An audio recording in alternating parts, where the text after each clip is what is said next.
Bienvenue sur Africa 24 dans cette nouvelle édition de l'Africa Tonight. Voici les titres de l'actualité. L'ONU appelle à la libération immédiate des 46 soldats ivoiriens encore détenus à Bamako depuis le 10 juillet dernier.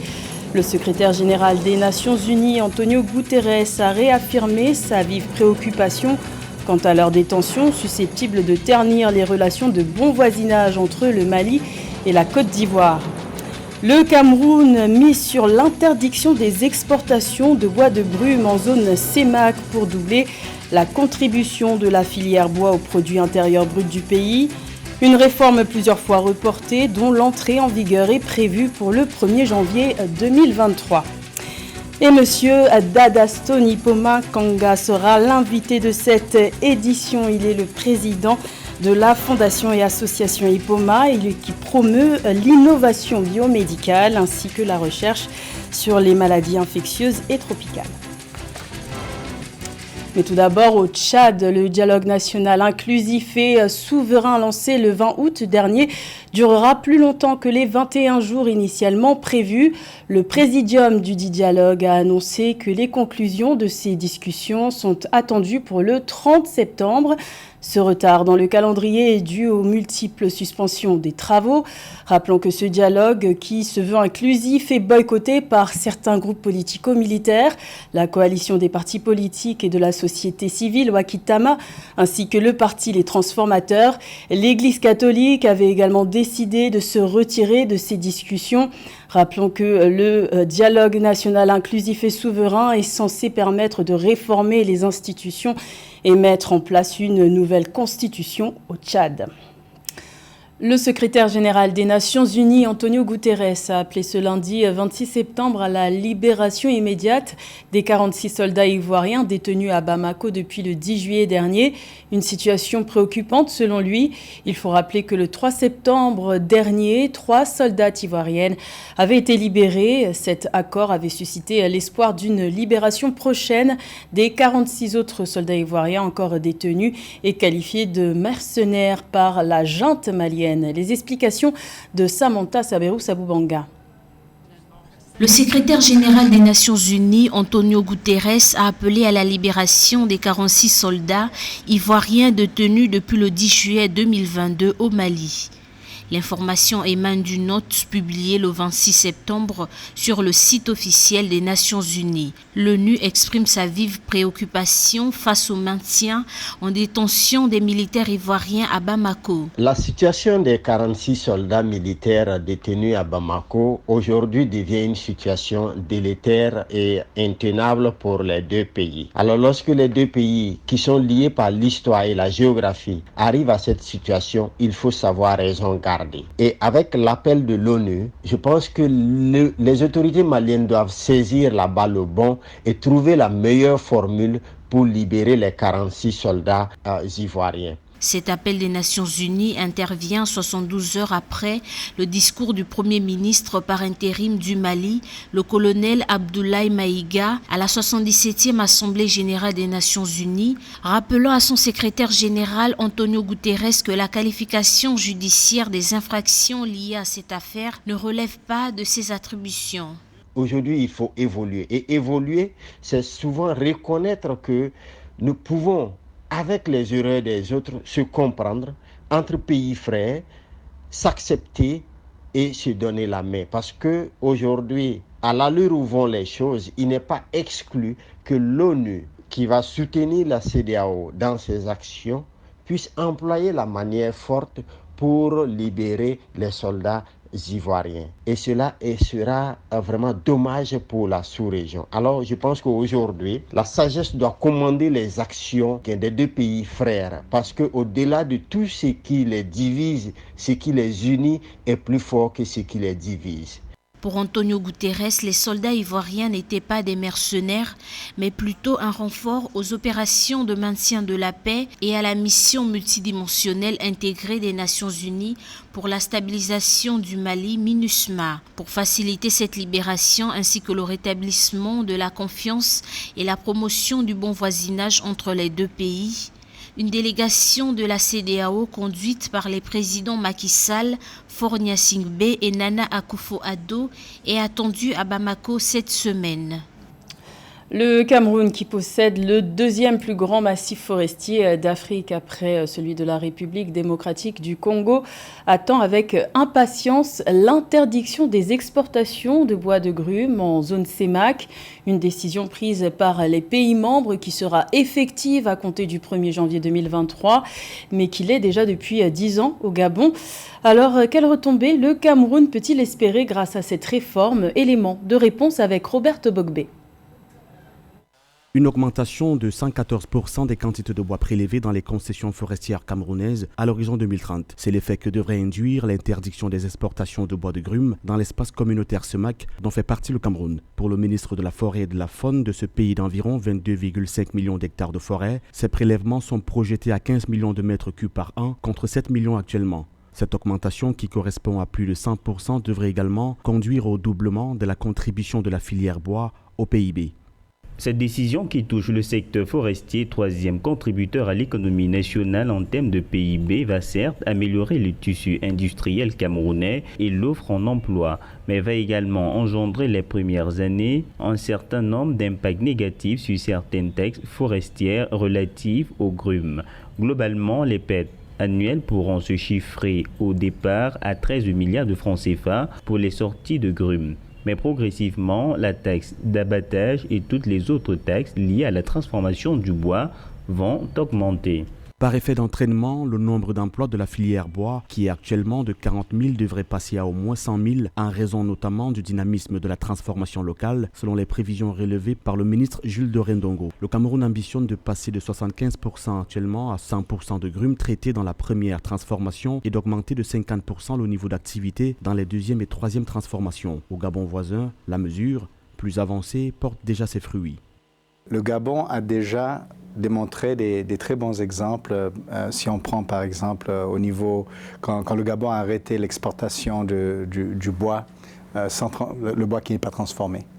On a vu déjà un avantage pour le Gabon par rapport aux chiffres de production de meubles et les recettes qui en découlent dans les dernières années. On a vu que cette transformation du marché du bois envers une valeur ajoutée additionnelle qui est liée directement à la protection de la ressource. Initialement annoncé pour le 1er janvier 2022, l'entrée en vigueur de l'interdiction des exportations de bois de grume dans la zone CEMAC avait ensuite été différée d'un an. Selon la commission de la CEMAC, il était question de se donner une période de transition de 12 mois pour permettre aux États de la communauté de maturer les projets de transformation locale du bois et de mettre en place des mesures incitatives visant à encourager les forestiers à investir dans les deuxième et troisième transformations.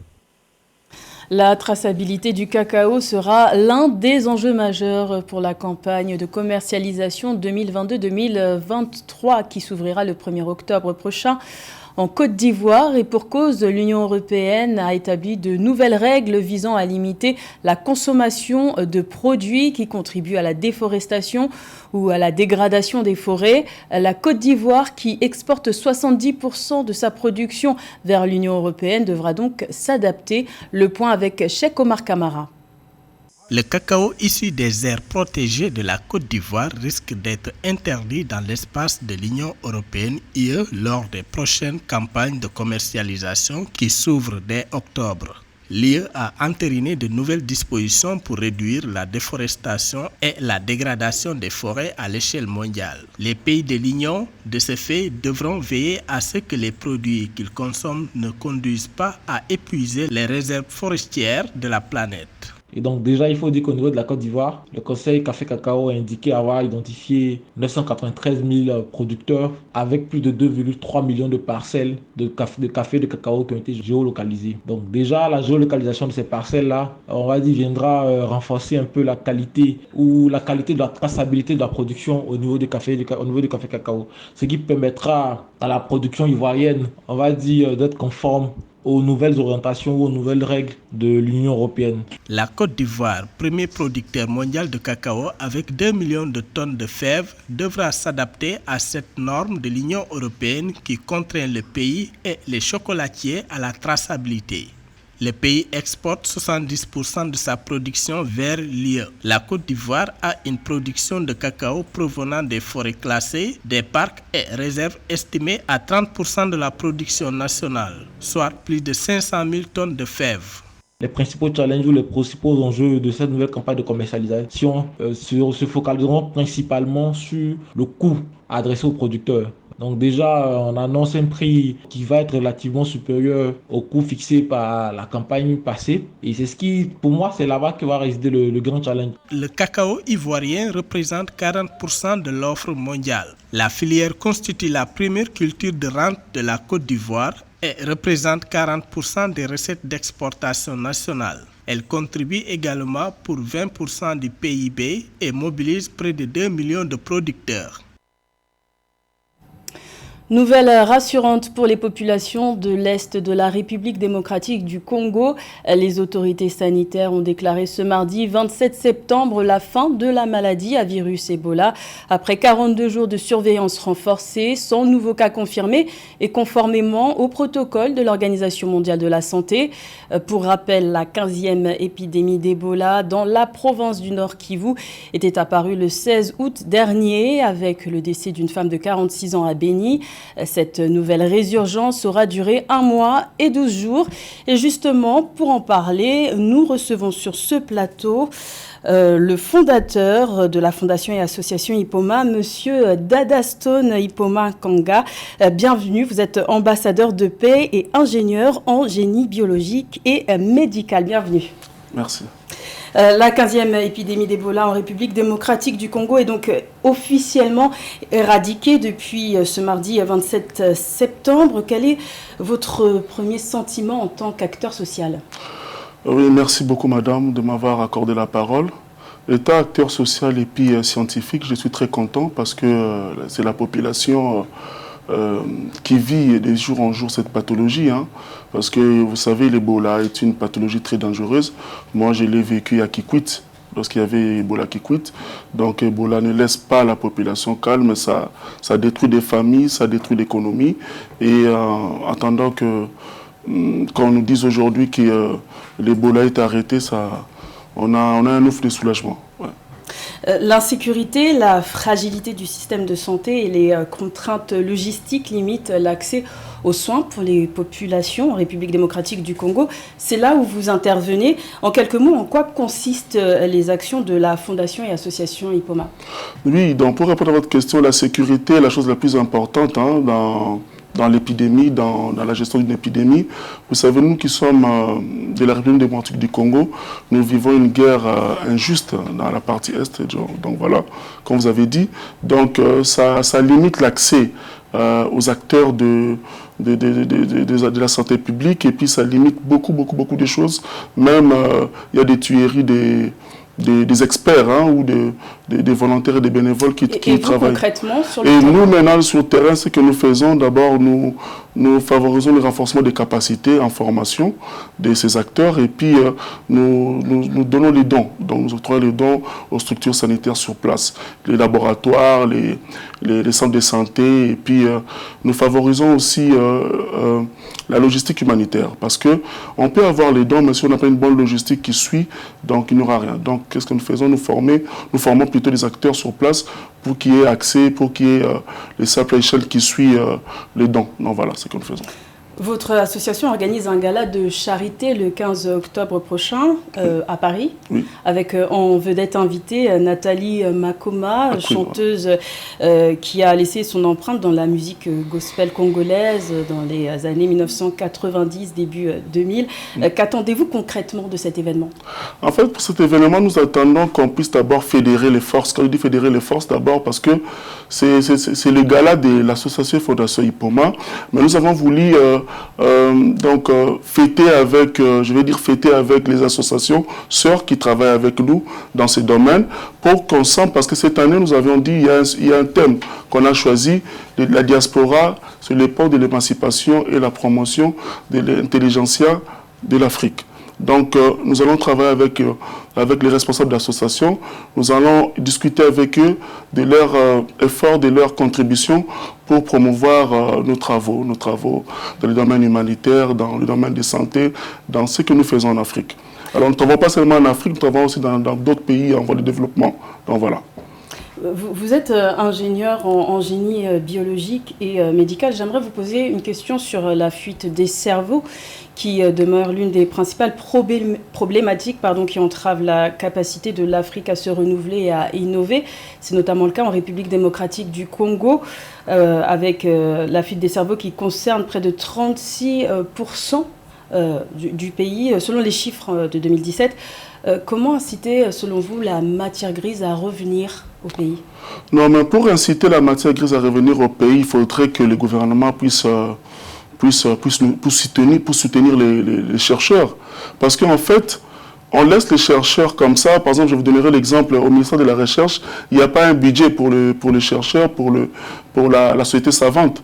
Donc, pour inciter ces chercheurs, donc il faudrait qu'il y ait une politique, je vais dire politique de suivi des chercheurs. Par exemple, beaucoup de boursiers qui sont ici en Europe, ils ne sont pas suivis. Donc, selon vous, c'est uniquement un manque de volonté politique? Il n'y a pas la manque de volonté politique, voilà, parce qu'on nous laisse comme ça, voilà, après les études, il n'y a pas un programme de suivi des chercheurs. Ce n'est pas seulement en République démocratique du Congo, c'est dans toute l'Afrique. Donc, voilà, je ne sais pas qu'est-ce qu'il y a, mais on ne sait pas suivre la société savante, on ne sait pas suivre les chercheurs, ni les intellectuels. Et vous, étant concerné, qu'est-ce que vous auriez aimé qu'ils se mettent en place, justement, pour ramener cette matière grise? Il faut d'abord qu'il y ait un programme de suivi dans nos ambassades, parce qu'on est négligé. Donc, on ne sait pas répertorier des boursiers, des étudiants ou des doctorants qui sont ici sur place. C'est vraiment une grande problématique qu'on a. Donc, il faudrait qu'il y ait d'abord un programme de suivi, qu'on sache qui est qui, qu'on puisse identifier les chercheurs qui sont dans l'espace européen ou à l'occidental pour qu'on puisse qu'ils puissent revenir au pays. Parce que dire c'est mieux, mais agir c'est mieux aussi. Donc voilà, parce que on nous dit toujours qu'il y a la fuite des cerveaux, mais qu'est-ce que nos gouvernements font? Ils font rien, il n'y a pas un programme de suivi. Donc moi je suggérerais à nos gouvernements, même à nos chefs d'État d'y penser. Parce que voilà, lorsque les chercheurs ou la société savante, il y a une migration comme on va dire, hein. Certains peut-être ont des problèmes économiques, on comprend, mais on doit mettre le budget, on doit mettre le paquet pour qu'on puisse, je vais dire, réintégrer, qu'il y ait l'inclusion sociale dans nos structures. Merci Monsieur Dadastone Ipoma Kanga d'avoir répondu à notre invitation. Je rappelle que vous êtes fondateur de la fondation et association Ipoma. C'est moi qui vous remercie, madame. C'était le journal de la rédaction. Merci de l'avoir suivi. L'information continue sur Africa 24.